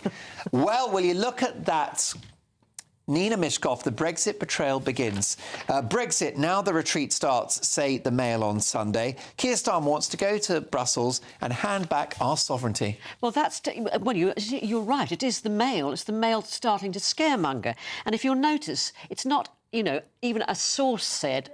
It says a EU source believes. So that's nobody. They haven't got anybody to quote. It's probably Van der Leyen, I would have thought. Oh, come on. This is them just spinning it to start scaremongering. It's pathetic. Well, we know. I mean, he's the biggest Remainer the world has ever seen. He tried to reverse Brexit. But the thing is, we do need a better trade agreement. We've got an amazing trade agreement. I wouldn't touch a thing. There's far too much red tape for our businesses. Our small businesses are tied up in knots. Look at our performing artists, our creative artists. You've been spending too much time with Elton John, who's desperate for a Labour government. The bottom line is he can afford a Labour government. The rest of us can't. As you know, I don't vote Labour. I vote Lib Dem, and we're not even talking about the brilliant result that Ed Davies had. 72 seats. We will talk about that. 72 seats. So I'm just saying this is. And if you look at the other one that says it's the Sunday Labour and talks with Germany over closer EU ties. It's the two Tory papers. Well, they're worried. They're worried that the man who tried to reverse Brexit is going to do just that. And the issue is, if he agrees to some kind of better single market access, then that means free movement. If he wants to have some kind of customs union, it means bye-bye trade deals. He's already said. And what trade deals do we have? We haven't got India. We haven't got the United States. We're not likely to get them in the near future. Well, we will get a trade deal with America, David Oldroyd-Bolt, if Keir Starmer, our new Prime Minister, engages with the incoming president, likely to be Donald Trump. Do you think that could happen? I think it's likely to happen as long as he keeps the new Foreign Secretary, David Lammy, away from anything to do with it, given that Mr Lammy has previously made exceptionally disparaging remarks about Trump and his regime. So that probably doesn't help when you're coming to try and negotiate a trade deal. On the European trade deal, we have the very best trade deal of any country in the world with the European Union. And yes, there are problems with it because no trade deal is always going to be of equal acceptance to all sides. The point about the India deal, I think, is that we have to make an extraordinary effort across the West now to bring India back towards the West, to stop its geopolitical drift towards Russia and China, which we have allowed to do over the past 10 years. And it will be to not only our detriment, but to the detriment of the free world. Vladimir Putin is selling all his oil and gas to India now. Yes, and India is selling cheap coal up to Russia. And look, this is one of the most important geopolitical items of business that we face in the West. And on that, we should be working with the United States, with America, with Canada, with Australia, with New Zealand, with any free democracy in the world that will work with us to bring India back this way and to keep them out of the orbit and the ambit of the two most dangerous threats to democracy that the world knows. But we have so far failed under the Tory government. Sajila, we had years and years of Brexit deadlock. We finally got Brexit across the line. The UK has leapfrogged France as number 8 in the world for manufacturing. We've gone from number 7 globally to number 4 for exports. We're currently sitting the top of the G7 for economic growth. For God's sake, don't stop a winning formula. We mustn't touch Brexit, must we? Oh, my God. How long ago did we vote for Brexit? 2016. Yeah, exactly. So now the Prime Minister wants to reverse it. Yeah, but no, we don't know where people would leave it well alone. To reverse it. He's not said he wants to reverse it. Well, if you say you're going to improve your relationship with Europe, that is snake oil language for reversing Brexit. We should. Part of the problem for the vote, can I tell you, to the fact we've got such a bad I wouldn't relationship change with a France. syllable of that trade deal with the European Union. It's a flawed deal. It's a flawed deal which guarantees us sovereignty, control of our borders and our money. Because we've done so well with the borders so far, haven't we, with the Brexit? When Brexit happened, look how bad it is now. Well, we have the power. Down to the Tories. Sajila, we have the Prime Minister, Keir Starmer, has the power to stop the boats and, indeed, to reduce legal net migration. They failed. And well, they did, and that's why they're out. Farage and Reform. That's all. The Tories are old story and old history now. Are irrelevant. Ancient history. We've got Reform now saying, oh, it's such a scaremongering everybody, frightening them that this is going to happen, that's going to happen. Well, let's just give... I mean, I can't believe I'm saying this. Let's just give Labour a chance. Well, you wanted a Labour government. I know you're not the biggest fan of Keir Starmer, but I understand you wanted a Labour government. Is that right? Yeah, but I'm actually quite impressed so far. Day one. All right. Well, you voted for a party that wants to take us back to our Brexit deadlock hell, and you want to get rid of the trade deals, and you want to bring back free movement. Due to the Tories, not because of Labour. That's not true. That's absolutely not true. He has said he doesn't want to go. He has said he's not not renegotiating. I don't even want to see him on a plane to Brussels. Oh, for heaven's sake! We have got Europe are our nearest neighbours. We need a better deal with them. Why? See? What are they producing that we don't have at the moment? No, That's a completely fallacious geopolitical strategy of gravity theory. The world is so big and so interconnected. That oh my God, geographical proximity is irrelevant. It's the arrogance of that we think we can do this on our own. We are doing it on our own. And very badly. We're at the top of the G7 for growth at the moment. He's not happy because he's happy with your blue passport cover and forget about it. Well, I did. The funny thing is that we're the best in the world for G7 growth at the moment. I'm quite happy that we have the world's fourth largest exports, and I'm quite happy that we've got 58 free trade deals, and we'll add others to them shortly. Nina, what's happened? This whole scaremongering thing about... I'm not scaremongering. I'm pointing out the positives of this. Not you, Mark. I'm horrified. What I'm doing is I'm alerting the nation to what this new Prime Minister is about to do, which is to take the Brexit deal back to Brussels and renegotiate. Keir Starmer has actually said he's not wanting to rejoin Europe. He's stated that he will And of course we can take him on his word, can't we? Because this is Keir Starmer. Absolutely. Listen, you are very, very... Have you been on the pop again, Nina? No, I have not. I wish I had been. I know England are through. I wish I was half a bottle down like Edwina, or a full bottle down. Now, the thing is, you know, you just can't have that. This whole business of saying this is the worst thing that can happen. Give the man a chance. He is going tomorrow to all the four nations, all the people who are passionate about the union.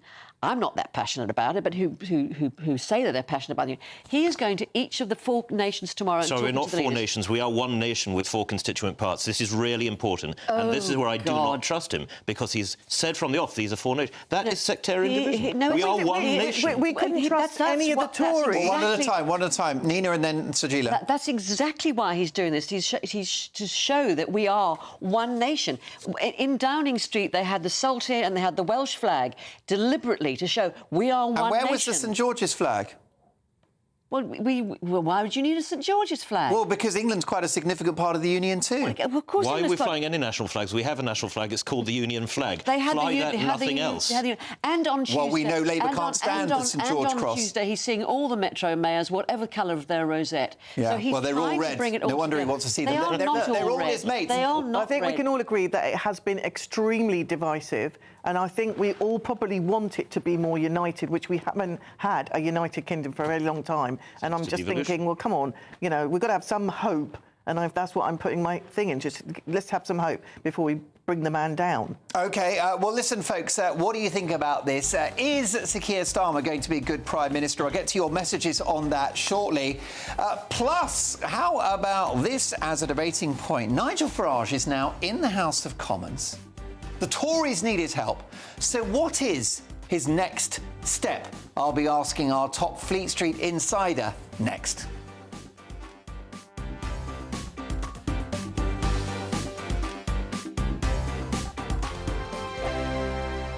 Sunday with Michael Portillo from 11, only on GB News.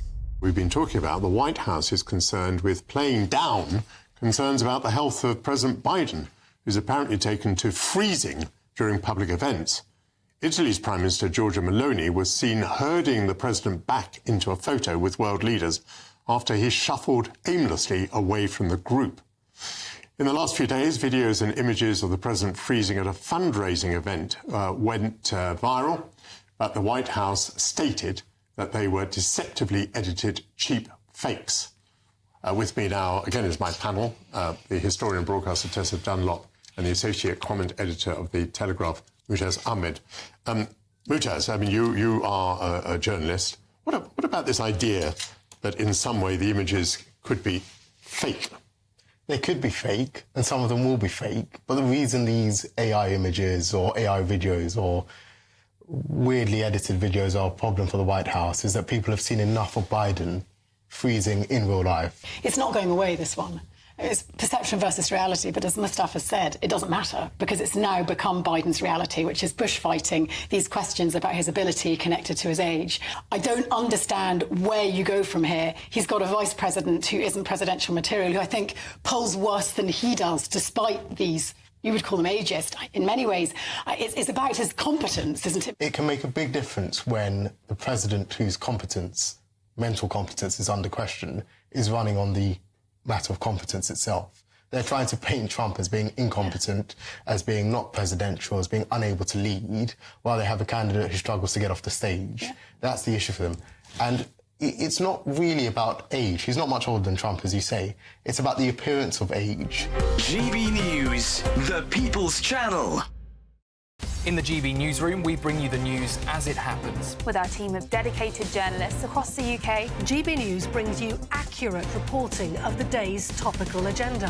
When the news breaks, wherever and whenever it's happening, we'll be there. This is GB News, the People's Channel, Britain's news channel. I'm Bev Turner. Thank you for joining us on GB News, the People's Channel, Britain's news channel. Join me, Nana Okoye, for an informative, interactive news programme with a difference. It's fun. It's true. You're not wrong. No one will be cancelled. Lovely. Join me from 3 p.m. every weekend, only on GB News, Britain's news channel. I'm Andrew Pearce. This is GB News, the People's Channel, Britain's news channel.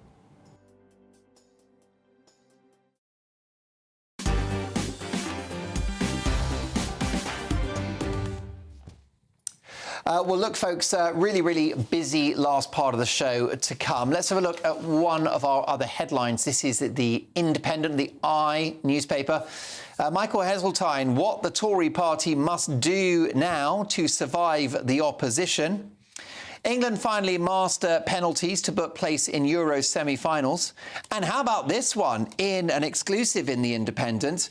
PM's first press conference. Call Me Keir hints at tough decisions on increasing taxes.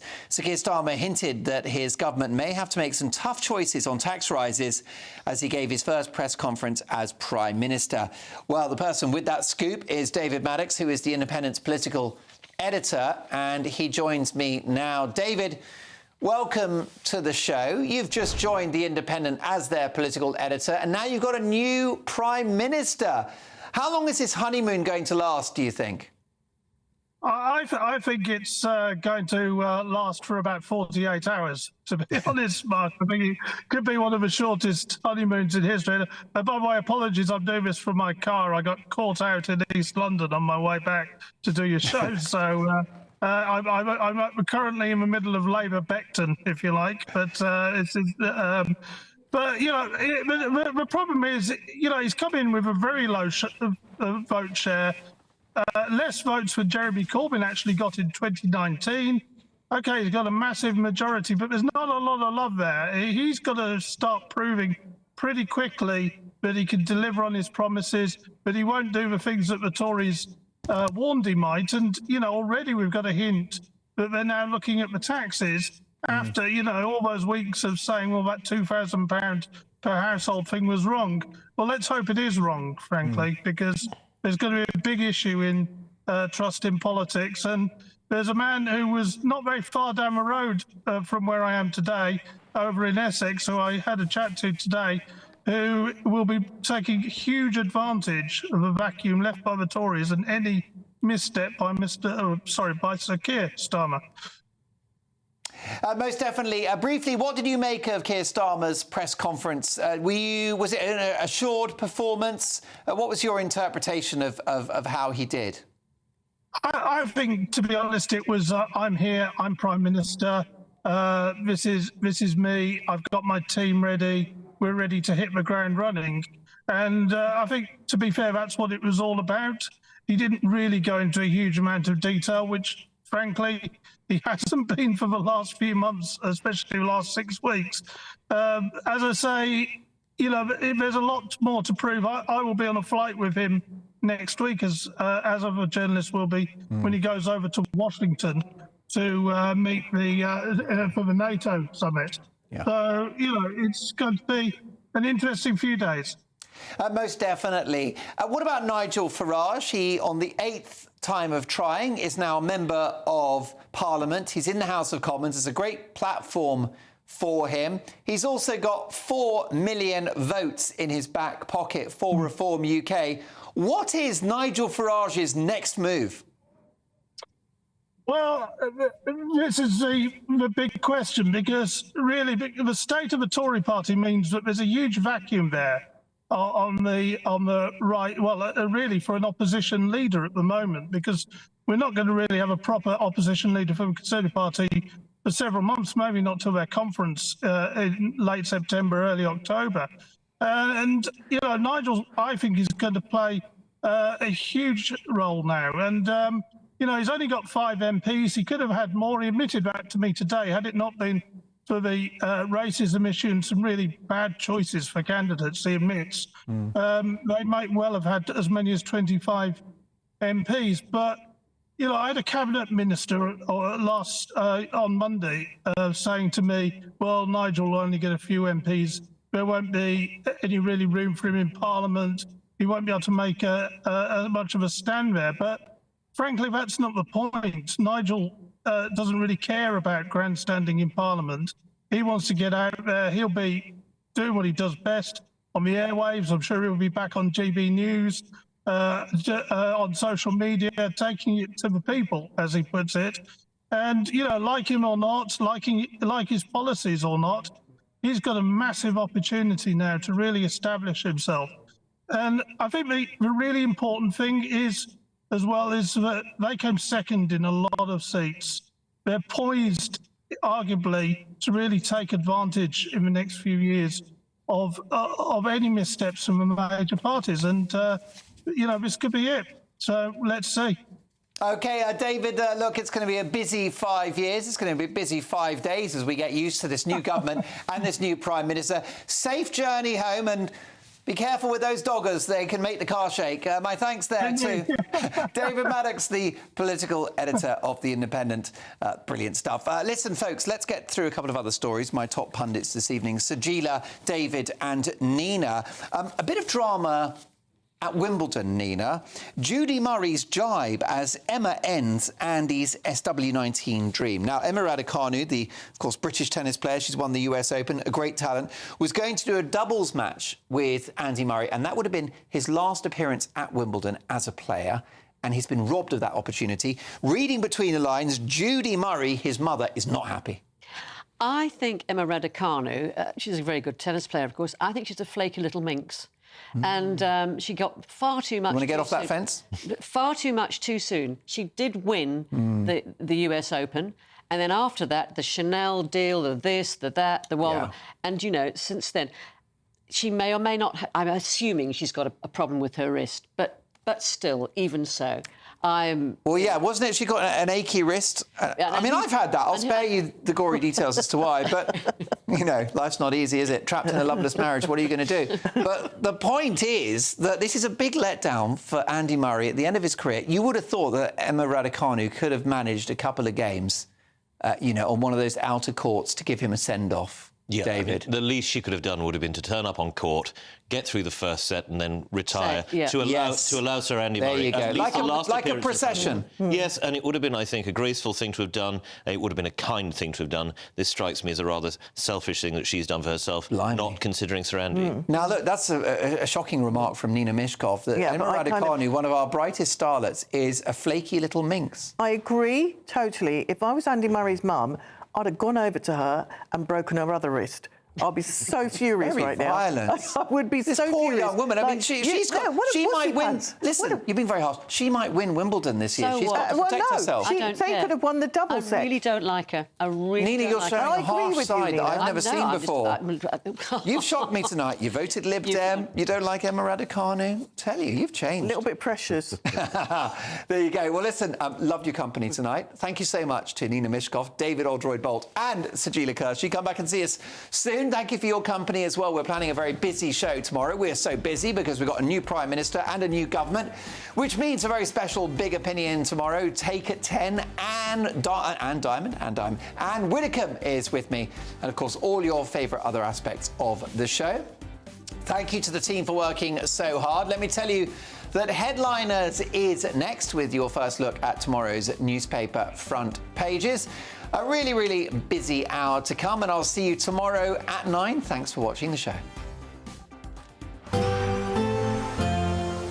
That warm feeling inside from Boxed Boilers, sponsors of weather on GB News. Hello, welcome to your GB News weather update from the Met Office. As we go into Sunday, it's a case of showers, once again sunny spells, and still feeling on the cool side for the time of year. We've got this area of low pressure moving out towards the east and driving northwesterly winds, so bringing that fresher feel for Sunday. But it's turning dry across parts of England through this evening with some late evening sunshine. Clear spells elsewhere, but a few showers mainly coming into western parts of England and into Wales and northwestern England as well. But still, temperatures around 10 or 11 degrees, but under the clearest skies across Scotland could dip down into the mid-single figures. So to start Sunday morning then, we've got plenty of showers coming in towards the southwest of England into Wales. These could be heavy at times as well. Driest further towards the east with some bright sunshine here, but some heavy showers, possibly thundery across northwestern England as well. Sunny spells, scattered showers across Northern Ireland, but drier but fresher to start on Sunday morning across parts of Scotland, with some outbreaks of rain across Orkney and Shetland. As we go through Sunday morning and into the afternoon, those showers will continue to push their way eastwards, turning heavy at times and becoming more widespread as we go through the day. Could turn thundery at times across southern parts of Scotland, northern England and central England as well. But we have got lighter winds out there compared to today, so that will help lift the temperatures just slightly, perhaps feeling a bit warmer, 19 or 18 degrees, but a little bit warmer in Scotland too. A fresh start to Monday morning, plenty of dry weather first thing. We'll start to see some showers breaking out across northern parts of England and Scotland, but another area of low pressure towards the south, bringing cloudier skies and outbreaks of rain. And that sets the scene really through Monday, Tuesday and Wednesday with outbreaks of rain, temperatures generally around average. Looks like things are heating up. Boxed Boilers, sponsors of weather on GB News.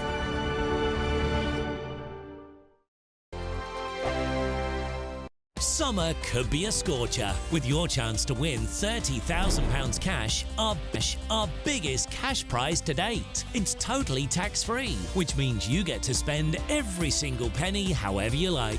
What plans would you make with an extra £30,000 cash in your bank account? Take your family on the ultimate holiday, buy that treat that's always seemed out of reach, or just put it in the bank for a later date. However you'd spend it, make sure you don't miss out. For another chance to win £30,000 in tax-free cash, text cash to 63232. Text costs £2 plus one standard network rate message. You can enter online at gbnews.com/win. Entries cost £2, or post your name and number to GB07 PO Box 8690 Derby DE1 9TT. UK only. Entrance must be 18 or over. Lines close at 5 p.m. on the 30th of August. Please check the closing time if listening or watching on demand. Good luck.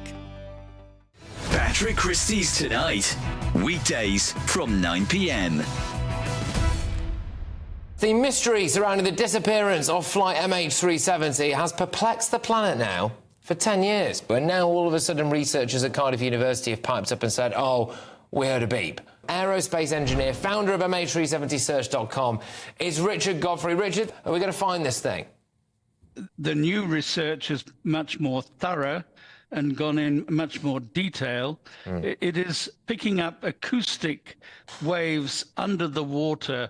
It's not conclusive, but it's a good step forward. Is this a cover-up job of epic proportions? Do you think something quite sinister happened to this plane? Because it is all very odd. I think you're right. It is all very odd. It is. We have a lot of data, but we don't have the final analysis, and we won't until we actually find the wreckage. The Indian